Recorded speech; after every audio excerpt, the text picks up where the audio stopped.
Assalamualaikum warahmatullahi wabarakatuh. Honorable, my first academic advisor, Dr. Marsofia TSPD MPD, and my second academic advisor, Mr. Suherdi SPD MPD. Greetings, my name is Putri Sekalam Tutorini. I am from Diploma 4 of Digital Office Administration of Class 2020. Today's presentation, I would like to present to you about my research presentation of workload analysis study at PT Bahari Dharma Nusantara. The first, chapter 1, introduction. The background of the research is human resource are supporting factor for success in a company, as human resource drive the operational activity of the company. Therefore, there needs to be supervision, evaluation, and attention to maintain the performance of human resource or the employees. According to Irawati and Carolina, factors affecting performance include the mismatch of educational background with jobs, low employee commitment, low employee motivation, and high workload in the company. Among the factors mentioned by Irawati and Carolina, workload become a factor affecting workload.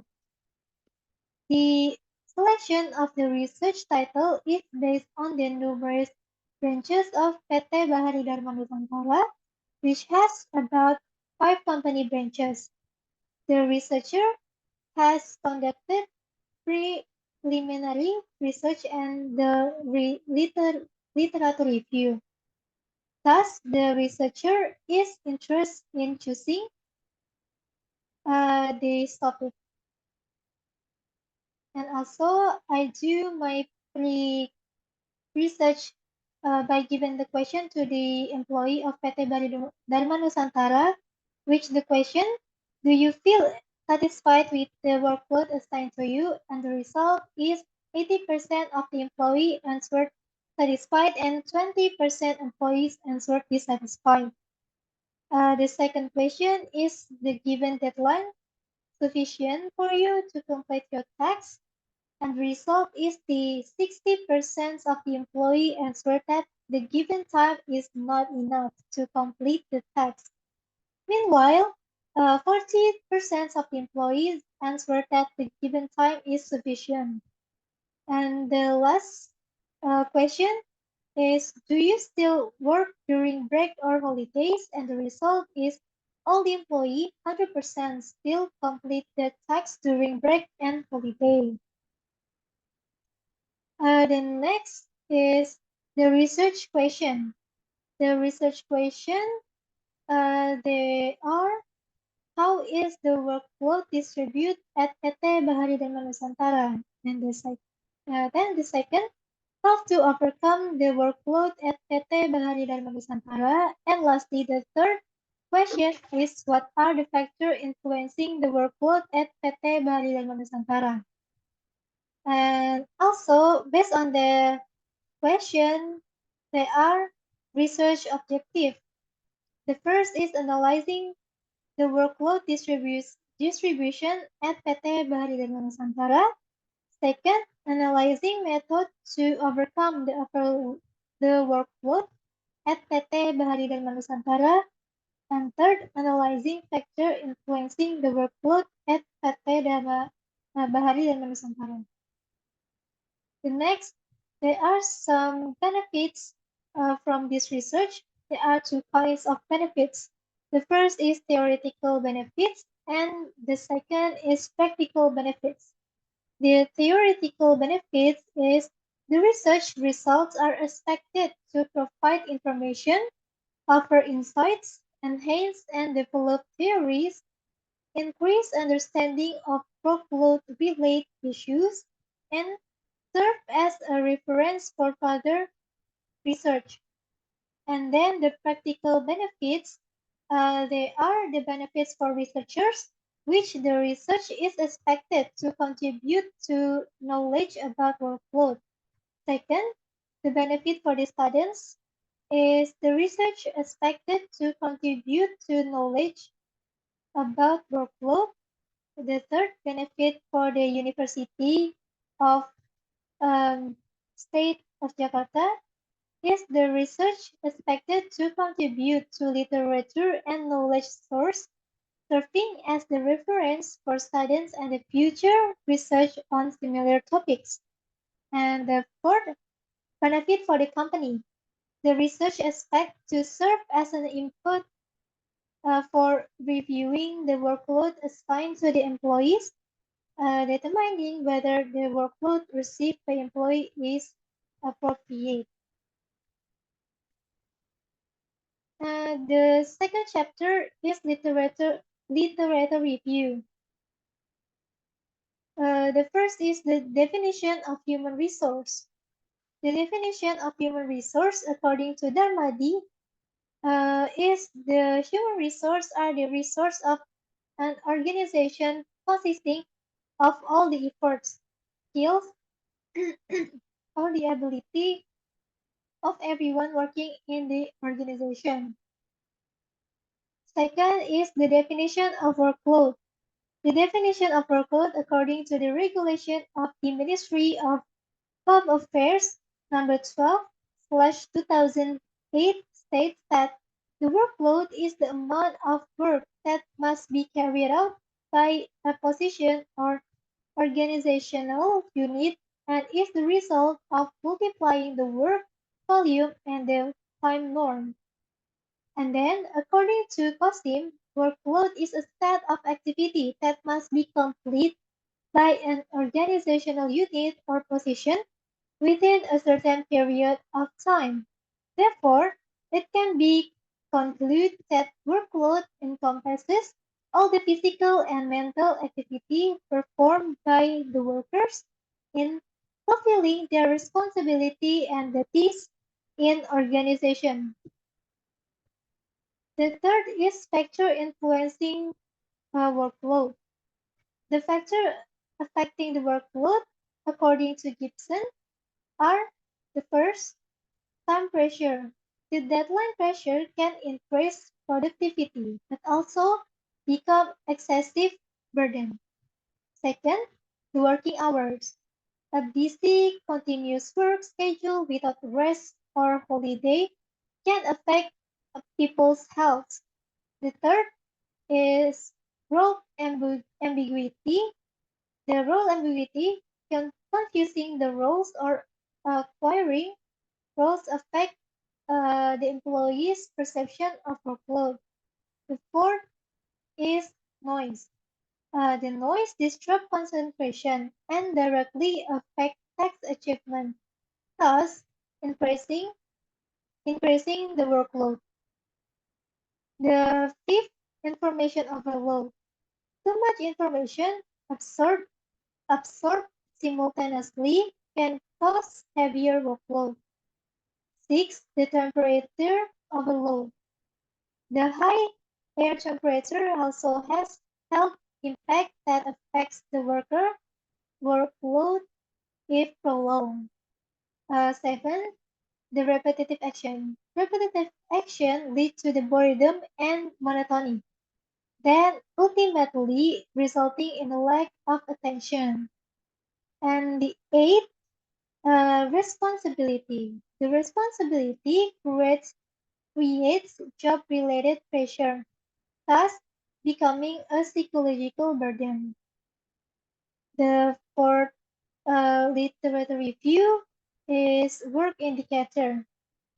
Work indicator, according to Kusumo Wijoyo, uh, they are targets to achieve. Company goals influence the amount of work accepted by employees. Second, job condition. Job condition encompasses the work environment and the physical endurance of the worker in carrying out their tasks. Third is standard work. The standard work refers to the time required to complete a task in accordance with applicable work standard. The fifth is the impact of workload. According to Chuzaini, the impact of workload and work stresses can decrease someone's job satisfaction. He stated that the workload and the work stress have a negative effect on job satisfaction, meaning that an increase in workload and work stress will lead to decrease in job satisfaction. And lastly, legal regulation on working hour. The legal provision on working hour um, are based on Article 81, number 23 of the Job Creation Laws, which amend Article 77 of the Labor Law, which states first, every employer must comply with the provisions of working hour. Second, working hours as referred to in paragraph 1 include A. 7 hours a day and 40 hours a week for 6 working days in a week, or B. 8 hours a day and 40 hours a week for 5 working days in a week. And then there is some previous research. In previous study, it was found that the research topics share similarity regarding workload. The dominant research method is quantitative. From the result of the previous research, it can be concluded that the workload generally affects job stress, performance, fatigue levels, and other variables. However, there are also cases uh, which, uh, which the workload does not significantly affect performance and job satisfaction. Chapter 3, the research method. The research location is at PT Bahari Dharma Nusantara, which located in Wisma BSG, Abdul Muiz Street, number 40, in 10th floor at Petojo Selatan, Gambir, Jakarta Pusat. The research timeline, the research timeline started at December and ended in May. And then the research design. Uh, the research design study adopts the quality approach with a descriptive method. Both primary and secondary data are used. The primary data is obtained from the interview, observation, and documentation. Secondary data is obtained from the research journals, books, news, magazine, and other resources. And next is the informants. The informants are selected during the purposive sampling. This sampling technique based on a specific consideration. In this study, there are a total 5 informants, including 1 supervisor, 3 staff member, and 1 human research personnel. And then data collection technique. The data collection techniques include interviews conducted in a semi-structured manners to allow for in-depth exploration for information. The documentation is used to gather the visual, verbal, and written information. Then the observation is utilized to gather the data in the form of written reports as well as information observed. The data information observed that heard and felt during the observation. And then data validity technique. The data validity technique used is triangulation. The triangulation technique aimed at enhancing the validity of the theoretically obtained information. The triangulation involved conducting interview with supervisors, staff, and HR personnel to obtain perspective from a different angle. And lastly, data analysis technique. The data analysis techniques use the Miles and Habermas models. These techniques for these techniques involving data collection, data reduction, presentation, and drawing conclusion from the acquired data. And also, this is my attachment from the pre-research question. There are 8 questions, but I end up taking just 3 questions. And this is my interview guidelines for the interview. Well, that's all from me. Thank you for your attention. Wassalamualaikum warahmatullahi wabarakatuh.